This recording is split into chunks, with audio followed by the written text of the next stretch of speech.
Anthrax. By Carolina Sardinia and Jessica Bull. In 1250 BC, anthrax was believed to have originated from Egypt and Mesopotamia. In 1881, Louis Pasteur created the first vaccine for anthrax, which was used to help prevent animals from getting this disease. During the 1900s, anthrax was more commonly known in the U.S. than in any other nation.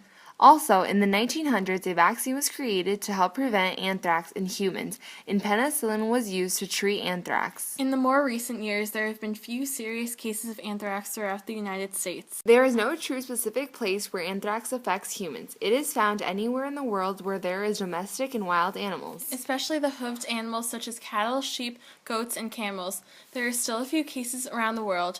The most recent outbreak was in the United States in 2001. People get infected with anthrax when spores get into the body. The spores are activated, and that's when they become anthrax bacteria.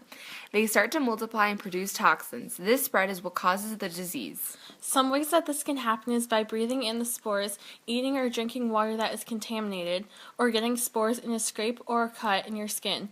For example, eating raw or undercooked meat from infected animals can cause you to get this disease. Anthrax is not usually contagious by person-to-person transmission, but there have been few cases of cutaneous anthrax. This is where discharges from open skin come into contact with another person's skin. The only other way to get this disease is by somehow getting spores into your body, which then leads to gastrointestinal anthrax, injection anthrax, or inhalation anthrax. A week after September 11, 2001, the United States was faced with anthrax poisoning in their mailing systems.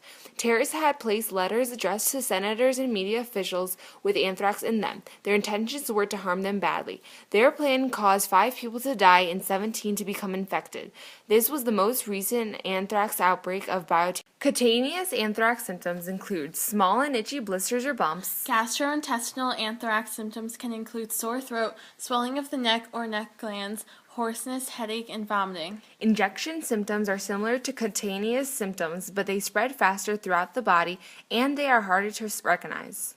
Inhalation anthrax symptoms include fever, shortness of breath, cough, confusion or dizziness, and body aches. Some people who are at risk are people with certain jobs, such as veterinarians, livestock producers, and farmers. Also, travelers and anyone who comes in contact with animal parts are at risk. Some methods of preventing anthrax disease is taking antibiotics before the symptoms appear, but right after you know you have been in contact with anthrax spores, and also taking a vaccine. Some methods of treatment are taking antibiotics after the symptoms appear and also taking antitoxins to remove the spores from your body. The physical description of anthrax is Bacillus gram-positive bacteria. The cutaneous anthrax death rate is 20% without antibiotic treatment and less than 1% with it. The gastrointestinal anthrax death rate is estimated to be 25 to 60%. For further information, go to the following links below.